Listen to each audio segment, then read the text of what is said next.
नमस्कार, करेन्ट न्युजमा यहाँलाई हार्दिक स्वागत छ। म प्रकाश गिरी। करेन्ट न्युजमा हामी कुनै पनि विषयवस्तु उठान मात्रै गर्दैनौँ, यसको चिरफार अनि विश्लेषण पनि गर्ने गर्दछौँ। नेपाल नयाँ फड्कोमा जाँदै गरेको छ। राजनीतिक हिसाबले हेर्दाखेरि र आर्थिक हिसाबले हेर्दाखेरि चाहिँ नेपालमा खास ठुलो सुधार भएको देखिएको छैन। राजनीतिक परिवर्तन, व्यवस्था परिवर्तन यी सब भएका छन्, तर यो परिवर्तनपछि मानिसहरूले आशा गरे अनुसार परिवर्तन भएको छैन र मानिसहरूमा एउटा निराशा देखिएको छ। तर केही पनि नभएको, पटक्कै नभएको चाहिँ होइन। साना कुराहरू जसले खुसी दिन्छन्, आनन्द दिन्छन्, ती कुराहरू चाहिँ क्रमशः भइराखेका छन् र ती कुरातर्फ मानिसहरूको ध्यान कम गइराखेको छ, जसले धेरैभन्दा धेरै खुसी दिन्छन्।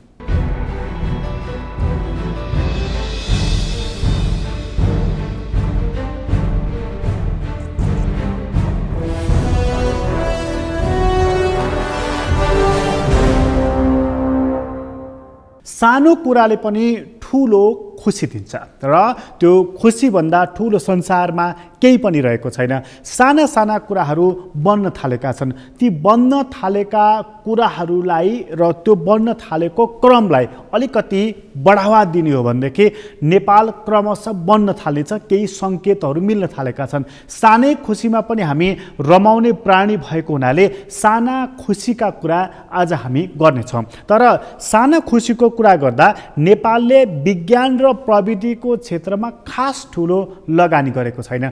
त्यसैले मानिसहरूले विज्ञान विषय पढे पनि विज्ञानको उन्नतिमा, उत्सर्जनमा चाहिँ ठुलो भूमिका खेल्न सकेका छैनन्। त्यसै भनिन्छ यदि कसैको त्यसमा राम्रो प्रतिभा छ भने त्यस्ता व्यक्तिहरू, त्यस्ता प्रतिभाहरू पलायन भएको हामीले यही आँखाले देखेका छौँ। त्यस्तो बेलामा पनि नेपालमा एउटा प्रगति भएको छ। अहिले विश्व कोरोना सङ्क्रमणमा छ, तर कोरोनाको सङ्क्रमण रहेकै बेलामा नास्टले चाहिँ एउटा रोबोट बनाएको छ। अहिलेसम्मकै नेपालमा भएको रोबोटहरूमध्येको आधुनिक छ यो रोबोट, र यो रोबोटले केवल तपाईँ भित्र प्रवेश गर्दा नमस्ते हेलो मात्रै गर्दैन। त्यहाँ भित्र प्रवेश गरिसकेपछि तपाईँले मास्क लगाउनु भएको छैन भने लगाउनुस् भन्छ। त्यो पनि छैन भनेदेखि उसले आफैले लगाउनको लागि पनि दिन्छ। यो प्रगति हो। यो प्रगतिलाई हामीले खुसी मान्नुपर्छ।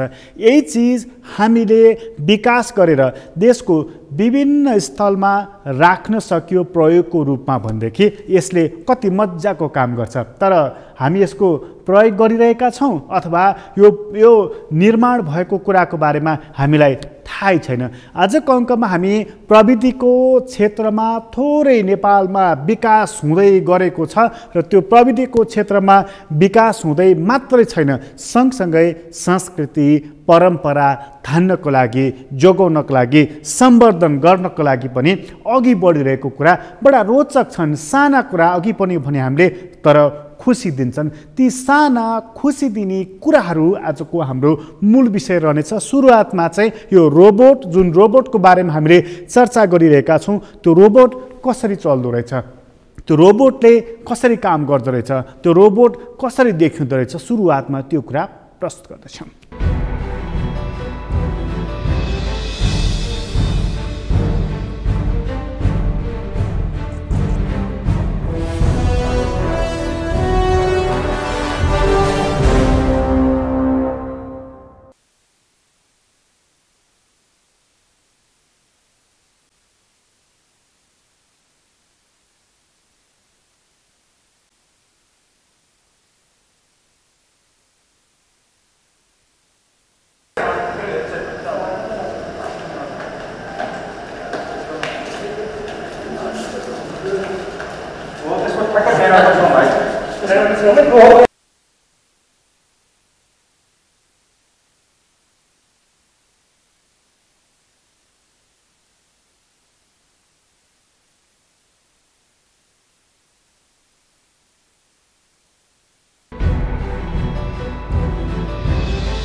यो नास्टले तयार पारेको रोबोट हो। दृश्यमा हामीले देख्यौँ कि रोबोटले काम कसरी गर्दो रहेछ भनेर। तर यो रोबोटलाई अब व्यापक गर्नुपर्ने आवश्यकता रहेको छ। त्यसो गर्नको लागि के आवश्यकता पर्छ, त्यसो गर्नको लागि कसको सहयोग जरुरी रहन्छ, त्यसो गर्नको लागि लगानी कस्तो हुनुपर्छ, यो एउटा बहसको विषय हो। यसमा लगानीकर्ताहरूको, उद्यमीहरूको, व्यवसायीहरूको, आम नागरिकको चासो कति रहन्छ यो पनि अर्को विषय रहन्छ। र हामी कहाँ विज्ञानको, प्रविधिको, आविष्कारका यस्ता विषयहरू एउटा बन्द कोठाको मात्र विषय बनिरहेका छन्, त्यसलाई व्यापक गर्न जरुरी रहेको छ। यो रोबोट किन तयार पारिएको, यो रोबोट कसले तयार पारेको, यो रोबोट के को लागि तयार पारेको, यो रोबोट कहाँ प्रयोग गरिन्छ, अब बनिसकेपछि प्रश्नहरू यसरी तयार पारेर आउँछन्, यसरी तयार पनि भएका छन्। यो प्रश्नको उत्तर पनि नास्टले दिएको छ र यो रोबोट उसले कसरी बनाएको र यसको सञ्चालन कसरी गर्ने, यसको विधि, यसको फिचर सहित उसले दिएको छोटो परिचय यहाँ प्रस्तुत गर्दछौँ।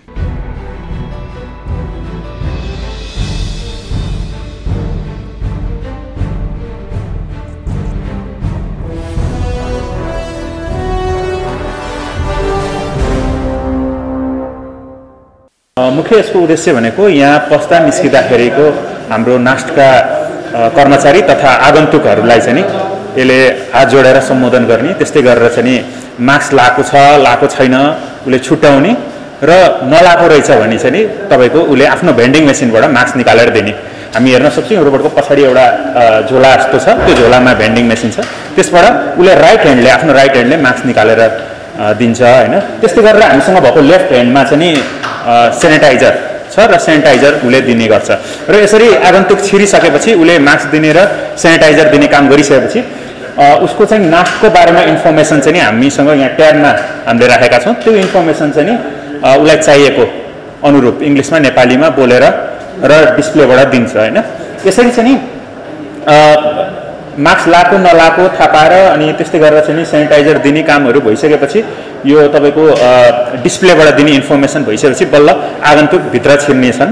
यो एउटा तपाईँको एक किसिमको यो सिस्टम अथवा यो एक किसिमको भनौँ प्रडक्ट जुन अहिले R&D भएर चाहिँ नि नास्ट लगायत हाम्रा साथीहरू छौँ होइन। हामीले चाहिँ यो इनोभेटिभ ग्रुप भनेर साथीहरूको नाउँ राखेका छौँ र यो ग्रुपले चाहिँ नि हाम्रो एउटा यो ह्युमेड रोबोटमा, त्यो पनि अलिकति हाइटेक, अहिलेसम्म नेपालमा देखिएका रोबोटहरू अलिकति त्यति साह्रो तपाईँको चाहिँ नि हाइटेक छैनन्, खाना पुर्याउने, दबाई पुर्याउने होइन, कोरोनाको बेला त्यस्ता किसिमका छन्। तर यो किसिमको चाहिँ नि अलिकति एडभान्स, अलिकति हामीले अब नास्टले बनाइसकेपछि अलिकति एडभान्स हाइटेक हुनुपर्छ भन्ने हिसाबले हामीले एकदमै फ्लेक्सिबल मोसनको लागि तपाईँले देख्न सक्नुहुन्छ यसमा कतिवटा मोटर लागेका छन् होइन। यो सबैको आफ्नो आफ्नो काम छ, 25-30 वटा भन्दा बढी मोटर यसमा छन् होइन। त्यसको हरेकको छुट्टा छुट्टै काम छ र यसको भनौँ न माथिदेखि नै टाउकोदेखि नै पुरै डिजिटल छ सिस्टम। तपाईँको हरेक कुरामा चाहिँ नि तपाईँको प्रोसेसर छ, माइक्रो प्रोसेसर छ, त्यसको कन्ट्रोल चाहिँ तपाईँको सेन्टरमा गएर हुन्छ होइन। त्यो अलिकति पृथक किसिमको छ अरू रोबोटहरू भन्दा जुन बजारमा हुने।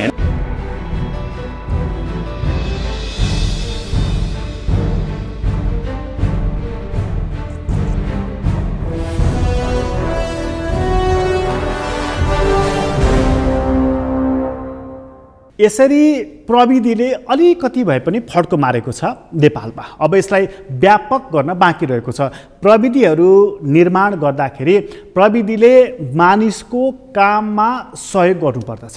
प्रविधिको प्रयोगपछि काममा गुणात्मक परिवर्तन आउनुपर्छ, परिणाम पनि त्यस्तै खालको मिठो आउनुपर्दछ।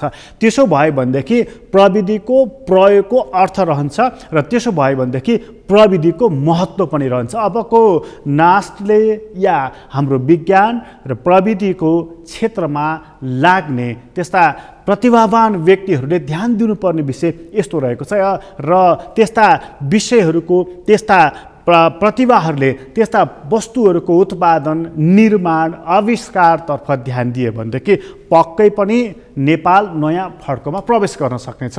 यो प्रविधिको कुरा भयो। प्रविधिको कुरा यसपछि फेरि पनि हामी गर्नेछौँ, तर प्रविधि सँगसँगै परम्परा पनि उत्तिकै महत्त्वपूर्ण हुन्छ। करिब 300 वर्ष अगाडि रानी पोखरी निर्माण गरेका थिए प्रताप मल्लले। छेउमै थियो ठुलो हात्ती जहाँ प्रताप मल्ल आफ्नो रानी र बच्चासहित बसेको दृश्य देख्न सकिन्थ्यो, त्यो मूर्तिमा देख्न सकिन्थ्यो। त्यो भुइँचालोपछि 5 वर्षदेखि त्यो रानीपोखरी पोखरी होइन चौरमा परिणत भएको थियो र मानिसलाई आशा पनि मरिसकेको थियो यो पोखरी अब बन्ने छैन भनेर, किनभने गलफत्ती नै त्यही ढङ्गबाट भएको थियो। गलफत्तीको सिर्जना गर्ने त्यही काठमाडौँ महानगरपालिका रहेको थियो, त्यसले उसलाई झन्डै झन्डै झन्डै स्विमिङ पुल बनाइसकेको थियो।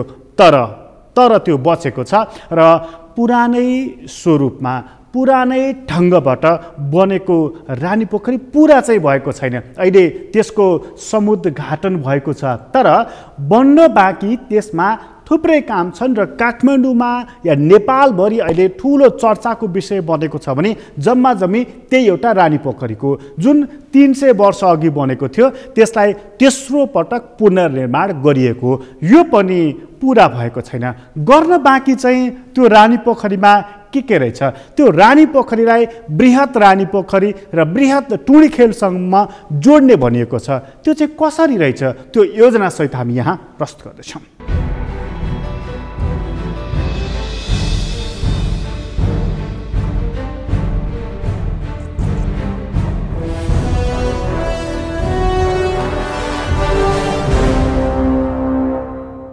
तर काम अहिले पनि बाँकी छ।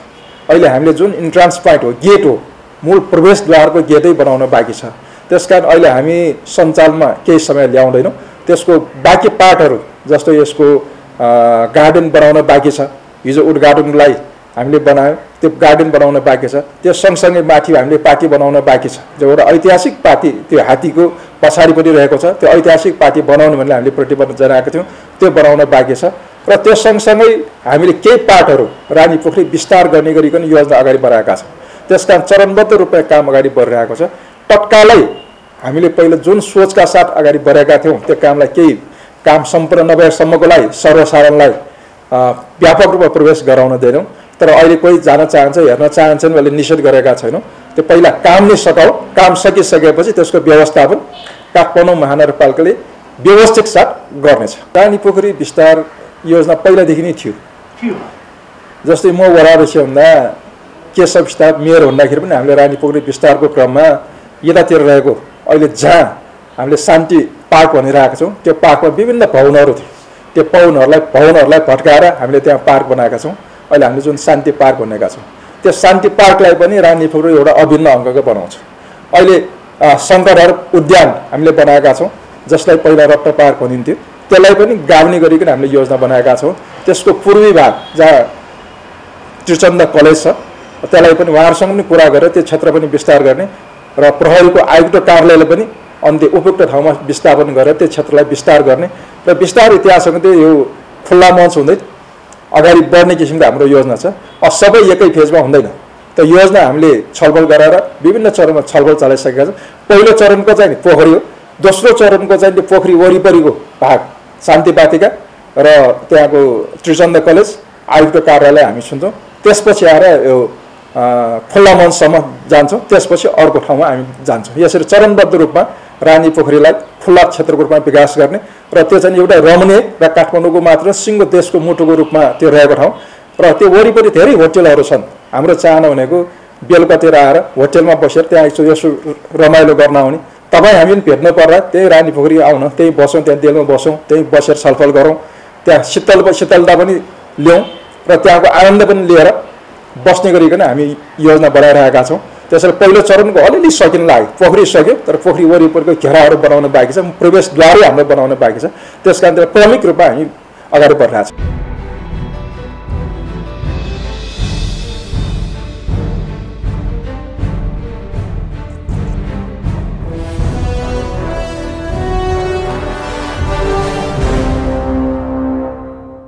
यी साना खुसी दिने कुराहरू हुन्। पोखरी बनेको कुरा उसै त साह्रै ठुलो खुसीको कुरा होइन। एउटा राष्ट्रको लागि एउटा पोखरी साह्रै ठुलो र साह्रै महत्त्वको र साह्रै दूरगामी असर पार्ने कुरा होइन। तर त्यही रानी पोखरीले सबैभन्दा आनन्द र खुसी अहिले दिइराखेको छ। केवल पोखरी हो त्यो, र त्यो पोखरी बन्दा पनि मानिसलाई यत्रो ठुलो खुसी हुँदो रहेछ। त्यसैले नेपालीहरूले भर्खरै चन्द्रमामा पुग्न पाऊँ भनेका होइनन्, मङ्गल ग्रहमा बस्ती बसाउँ पनि भनेका होइनन्, मङ्गल ग्रहमा जग्गा खरिद गरेर जान्नु पाएदेखि हुन्थ्यो भनेका पनि होइनन्। रेलको कुरा, पानी जहाजको कुरा पनि यस्तै हो। खोजेका छैनन् नेपाली जनताले, तत्काल खोजेका छन् उनीहरूले यस्तै साना खुसीहरू। तत्काल खोजेका छन् उनीहरूले हरेक दिन केही भए पनि प्रगति होस् भनेर। र नेपाल या भनौँ काठमाडौँको जनता रोमका ती जनता पनि होइनन् जसले हरेक दिन एउटा जादुमयी परिवर्तनको अपेक्षा गर्दथे। त्यस्तो पनि होइनन् काठमाडौँवासीहरू। उनीहरू सानै खुसीमा रमाउन जानेका छन्, तर शासकहरूले त्यही सानो खुसी पनि दिन सकिरहेका छैनन्। त्यसको मात्रै उनीहरूमा निराशा छाएको। तर हुँदै नभएको होइन, प्रविधिको क्षेत्रमा अरू पनि विकास हुँदै गरेको छ, सानो परिवर्तन हुँदै गएको छ। अब काठमाडौँबाट यसलाई बाहिर पनि लैजानु पर्नेछ, फैलाउनु पर्नेछ। राज्यको ध्यान चाहिँ त्यहाँ हुनुपर्नेछ। कहाँ उसको ध्यान दिनुपर्नेछ त? कुन प्रविधि अर्को विकासमा आइरहेको छ त? हामी ती कुरा लिएर एकछिनपछि आउनेछौँ। अहिले छोटो विश्राम लिँदैछौँ।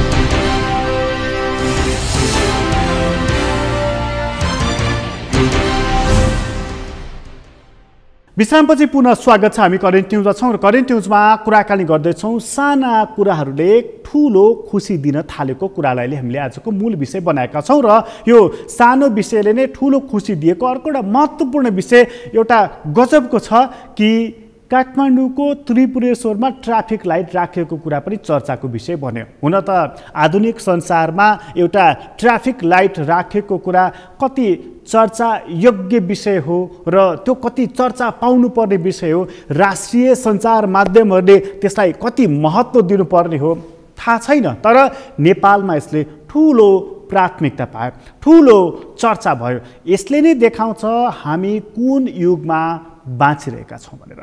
यसले नै देखाउँछ हामी संसारका अन्य आधुनिक राष्ट्रभन्दा कति तल पछाडि रहेछौँ भनेर यसले प्रष्टैसँग देखाउँछ। यसैले हामीले गर्न बाँकी थुप्रै कुरा रहेको छ। आज ट्राफिक लाइटमा खुसी हुने होइन, तर कम्तीमा यो राख्न थालियो भनेर चाहिँ हामीले एउटा प्रगतिको सूचीमा एउटा कुरा इँटा थपिएछ भनेर मान्नुपर्ने हुन्छ। तर यो महत्त्वको विषय होइन। योभन्दा महत्त्वपूर्ण कुरा चाहिँ जुन अघि पनि हामीले भन्यौँ कि साना कुराहरूमा मानिसलाई प्रगति चाहिएको छ। जस्तो कसैको मोटरसाइकल या मोटर हरायो, त्यो सूचना दिन जानको लागि अथवा त्यसको बारेमा अथवा त्यही मोटर लिन जानको लागि अहिले कति ठुलो तनाव रहेको छ। कसैले कर तिर्न जानु पर्यो भनेदेखि कति ठुलो समस्या रहेको छ। सडकमा ट्राफिक प्रहरीले तपाईँलाई जरिवाना काट्यो भनेदेखि त्यो जरिवाना तिर्नको लागि कति ठुलो हन्डर ठक्कर खानु पर्दछ। यस्ता ठुला होइनन्, साना विषय, तर तपाईँलाई ठुलै समस्याको रूपमा यिनीहरूले सताउने गरेका छन्।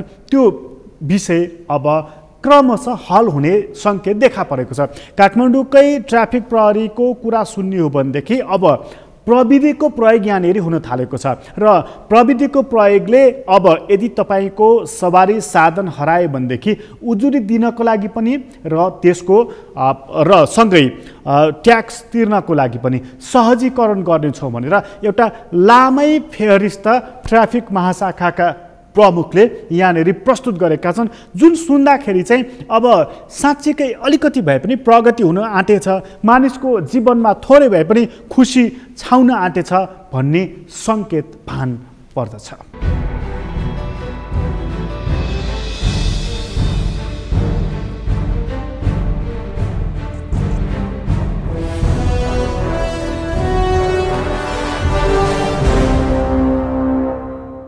सात महिना अगाडि के यहाँलाई जानकारी छ कि यी बिग्रेर रहेका ट्राफिक लाइटहरू जुन चाहिँ 9 वर्ष अगाडि सडकले बनाएको हो, तर 2-4 महिना बलेर त्यहाँबाट बिग्रेर थन्किएका थिए कि त्यहाँदेखि नबनिराखेको अवस्थामा हामीले उहाँहरूमा चाहिँ एकदमै गएर समन्वय गरेर अनि उहाँहरूले चाहिँ सक्रियता देखाएर बनाउनु भयो। 17-18 ठाउँका चोकहरूमा त्यो लाइट उहाँहरूको समन्वयमा हामीले बनाएर चालु गरेका छौँ।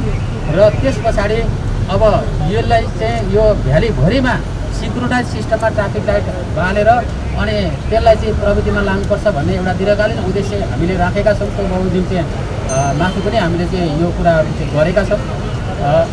तर अब अहिले तत्काल चाहिँ हामीले के भने फुल्ली सिन्क्रोनाइज नभए पनि मुख्य चोकहरू जहाँ डिस्टर्ब छ, जहाँ चाहिँ सहजीकरण गर्न आवश्यक छ, त्यस्ता चोकहरूमा चाहिँ लाइट बाल्नुपर्छ भन्ने हिसाबले विभिन्न संस्थाहरू जस्तो रोटरी क्लब भयो र स्थानीय तहसँग पनि हामीले भक्तपुर, काठमाडौँ, ललितपुरसँग समन्वय गरेका छौँ। र गरेको परिणामस्वरूप चाहिँ अहिले पछिल्ला दिनमा ललितपुरमा चाहिँ 4 ठाउँमा र काठमाडौँमा 2 ठाउँमा गर्दा 5 ठाउँ यो ट्राफिक लाइट हामीले सुरु गरिसकेका छौँ।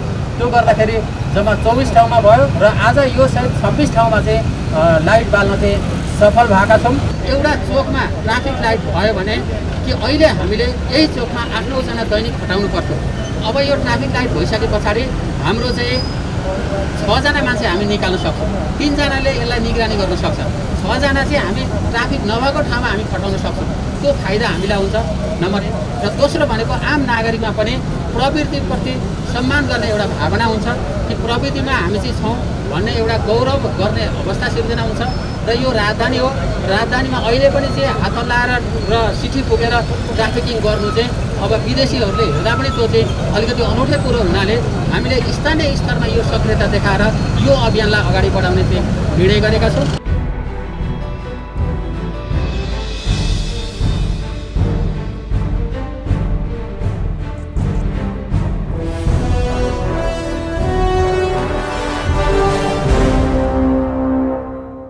आजको दुनियाँमा संसार चलेकै प्रविधिबाट रहेको छ र काठमाडौँ उपत्यकाका ट्राफिक प्रहरीहरू र काठमाडौँ उपत्यकाभन्दा बाहिर रहेका ट्राफिक प्रहरीहरूलाई हेर्ने हो भनेदेखि हातको इसाराबाट उनीहरूले लाखौँ सवारी साधनहरूलाई कमान्ड गरिरहेका छन्। संसारमा यस्तो विरलै हुने गर्दछ, तर नेपालमा यो भइराखेको छ।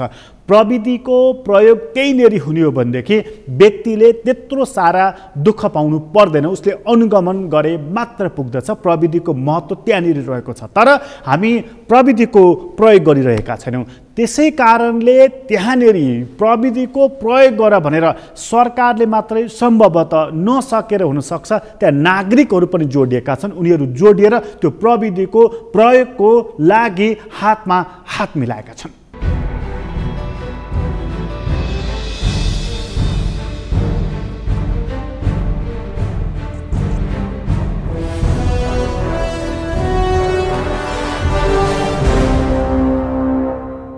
यो 0 पोइन्ट हो, यहाँबाट नै काउन्ट हुन्छ। अनि यो ठाउँमा लाइट बिनाको काठमाडौँ सिटी कस्तो होला र भनेर अनि त्यसपछि आएर काठमाडौँ महानगरपालिकामा गयो, सजिलोसँग कुरा भयो र साझेदारीमा काम गर्ने भन्ने पनि कुरा भयो।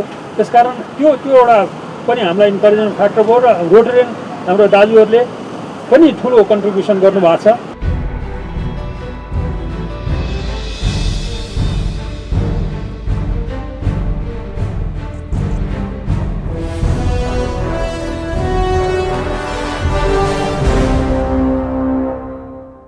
सानै कुराले यसरी खुसी दिँदै आइरहेको छ। अब यस्तै खुसीहरू बिस्तारै सानोबाट ठुलो हुँदै आयो भनेदेखि यसले निकै ठुलो खुसी दिन्छ।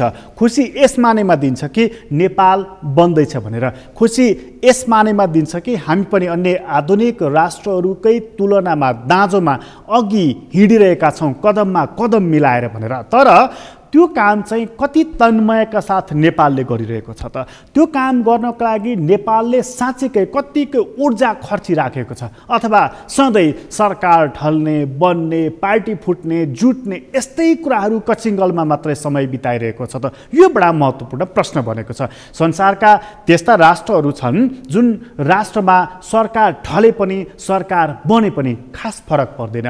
उनीहरूको क्यालेन्डरमा रहेको काम निरन्तर चलि चलिरहन्छ।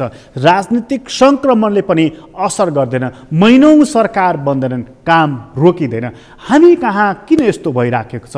प्रगतिको सधैँ मानिसले आशा गर्ने प्रगति नहुने, व्यवस्था परिवर्तन हुने, व्यवस्था परिवर्तन सँगसँगै पुनर्संरचना नहुने, पूर्वाधार विकास नहुने, मानवीय विकास नहुने, आर्थिक विकास नहुने, के कारणले? यो तमाम प्रश्नहरूको उत्तर चाहिएको छ। त्यसमा राज्य सरकारले मात्र होइन, आम मानिसहरूले पनि अब सोच्ने बेला भएको छ। हामी किन पछि परेनौँ? हामी किन पछि पऱ्यौँ? नेपाल किन विकास भएन भनेर हरेक व्यक्तिले सोच्ने बेला भएको छ। करेन्ट न्युज अहिलेलाई यति नै। करेन्ट न्युजबाट म प्रकाश गिरीलाई बिदा दिनुहोस्। सगरमाथा टेलिभिजन हेर्दै गर्नुहोला। नमस्कार।